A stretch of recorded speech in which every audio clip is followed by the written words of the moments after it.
Welcome back everyone, it is Mike from Mana Hoarders. In this video we are bringing you a commander deck tech for a Selesnya commander, Satsuki, the Living Lore. You can cast this commander for a green and a white. You get a 1/3 legendary human druid. The ability reads, you can tap Satsuki and put a lore counter on each saga you control, but you can only activate this ability as a sorcery. Also, when Satsuki the Living Lore dies, choose one. Return target saga or enchantment creature you control to its owner's hand, or return target saga card from your graveyard to your hand. Before we dive into the deck, let's go over a few key points. First up, the final price for this build came in at $130.25. This does include the price of our commander and all of our lands. Now do bear in mind, some of these prices will vary greatly depending on the quality of the cards you purchase, the vendor you use, and a variety of other factors.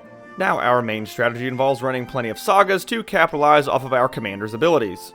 We also included some stacks and control pieces to slow down our opponents so we can build up our board and overrun them. And last but not least, we do have some ways to get our creatures, our enchantments, and in the case something catastrophic happens, our lands back onto the battlefield.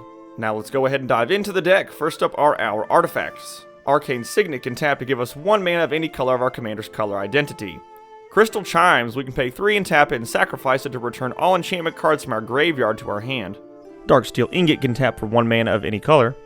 Mind Stone taps for a colorless mana. Selesnya Signet, we can pay 1 and tap it to add a green and a white to our mana pool. Soul Ring taps for 2 colorless mana. Swiftfoot Boots, the equipped creature has hexproof and haste. Talisman of Unity, we can tap it for a colorless mana, or we can tap it for a green or white, but it will deal 1 damage to us. And Umbral Mantle, we included this so that we can equip it to our commander so that we may untap and then retap our commander to generate more value by adding lore counters to our sagas. Moving on to our creatures, we do have some legends helping out our commander.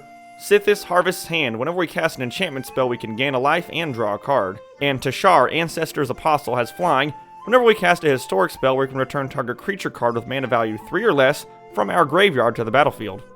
And for our not-so-legendary creatures, Ajani's Chosen. Whenever an enchantment enters the battlefield under our control, we can get a 2/2 white cat creature token.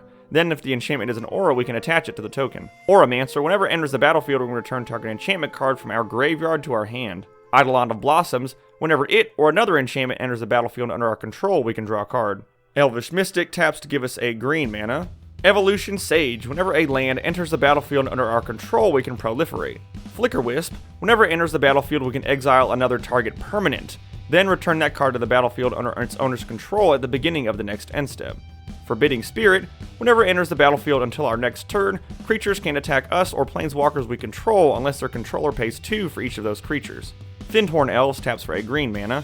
Generous Visitor, whenever we cast an enchantment spell we can put a +1/+1 counter on target creature. Herald of the Pantheon makes our enchantments cost less and gives us life whenever we cast the enchantments. Hushbringer, creatures entering the battlefield don't cause abilities to trigger. Imposing Sovereign, creatures our opponents control enter the battlefield tapped. Jukai Naturalist has lifelink and makes our enchantments cheaper. Kinjali Sunwing has flying and creatures our opponents control enter the battlefield tapped. Llanowar Elves taps for a green mana. Manglehorn, whenever it enters the battlefield we can destroy target artifact, and artifacts our opponents control enter the battlefield tapped. Marble Titan, creatures with power 3 or greater don't untap during their controller's untap step. Mesa Enchantress, whenever we cast an enchantment spell we can draw a card. Nessian Wanderer, whenever an enchantment enters the battlefield under our control we can look at the top 3 cards of our library. We can reveal a land card from among them, put it into our hand, and put the rest on the bottom of our library in a random order. Satyr Enchanter, whenever we cast an enchantment spell, we can draw a card. And Weaver of Harmony, other enchantment creatures we control get +1/+1. We can also pay a green and tap it, and copy target activated or triggered ability we control from an enchantment source. And we can choose new targets for the copy. For our instance, Brought Back, we can choose up to 2 target permanent cards in our graveyard that were put there from the battlefield this turn, and return them to the battlefield tapped. Faith's Reward, we can return to the battlefield all permanent cards in our graveyard that were put there from the battlefield this turn. Flicker of Fate, we can exile target creature or enchantment, then return it to the battlefield under its owner's control. Second Sunrise, each player returns to play all artifact, creature, enchantment, and land cards that were put into his or her graveyard from play this turn. Story Weave, we can choose one, put 2 +1/+1 counters on target creature we control, or put 2 lore counters on a target saga we control. And Tamiyo's Safekeeping, target permanent we control gains hexproof and indestructible until end of turn, and we gain 2 life.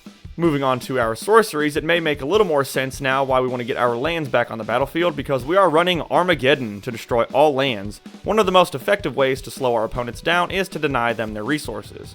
For slightly more mana, we also have Catastrophe. We can destroy all lands or all creatures, but creatures destroyed this way cannot regenerate this turn. Cleansing Meditation, we can destroy all enchantments, but it does have Threshold, so we'll instead destroy all enchantments and then return to play all cards in our graveyard destroyed this way, so we can get our enchantments back on the battlefield. Idyllic Tutor, we can search our library for an enchantment card, reveal it, put it into our hand, and shuffle. Crewfix's Insight allows us to search from the top 6 cards of our library to dig for some enchantments. And Open the Vaults, we can return all artifact and enchantment cards from all graveyards to the battlefield under their owner's control. Moving on to our enchantments, Aura of Silence. Artifact and enchantment spells your opponents cast cost 2 more to cast. Authority of the Consuls. Creatures your opponents control enter the battlefield tapped, and whenever a creature enters the battlefield under an opponent's control, we gain a life.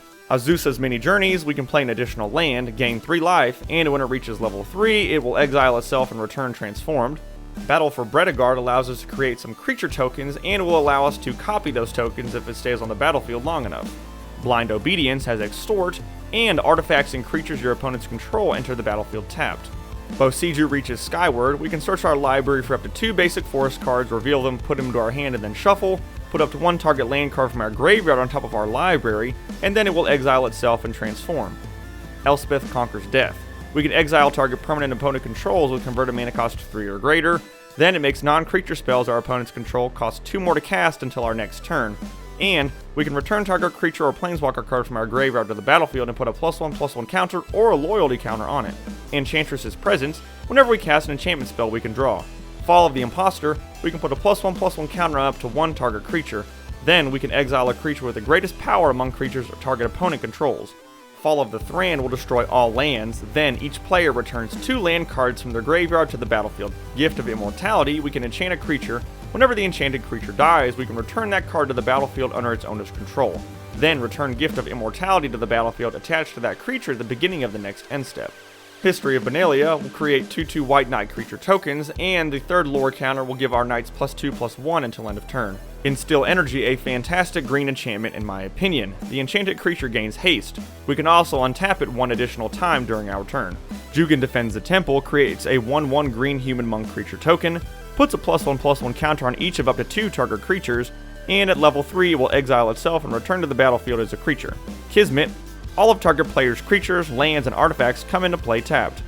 Machiko's Reign of Truth. Target creature gets +1/+1 until end of turn for each artifact and or enchantment we control. Then we can exile the Saga and return it to the battlefield transformed under our control. Sigil of the Empty Throne, a personal favorite of mine. Whenever we cast an enchantment spell, we can put a 4/4 white angel creature token with flying onto the battlefield. Song of Freyalise. Until our next turn, creatures we control can tap to add 1 mana of any color. Then we can put a +1/+1 counter on each creature we control. Those creatures gain Vigilance, Trample, and Indestructible until end of turn. The first Iroan Games, we create a 1/1 white human soldier creature token, put 3 1/1 counters on target creature we control. Then if we control a creature with power 4 or greater, we can draw 2, and last but not least, we will create a gold token. And Triumph of Gerard, we will put a +1/+1 counter on target creature we control with the greatest power, and target creature we control with the greatest power gains flying, first strike, and lifelink until end of turn. And last but not least is our mana base. We are going to be keeping things very basic with 18 basic forests and 17 basic plains. And just like that, we reached the end of this Commander deck tech for Satsuki the Living Lore. If you enjoyed this video, be sure to hit that like button, subscribe, tell your friends about us, and leave a comment down below. Let us know what commanders you would like to see us build around in the future. We really appreciate all of your support.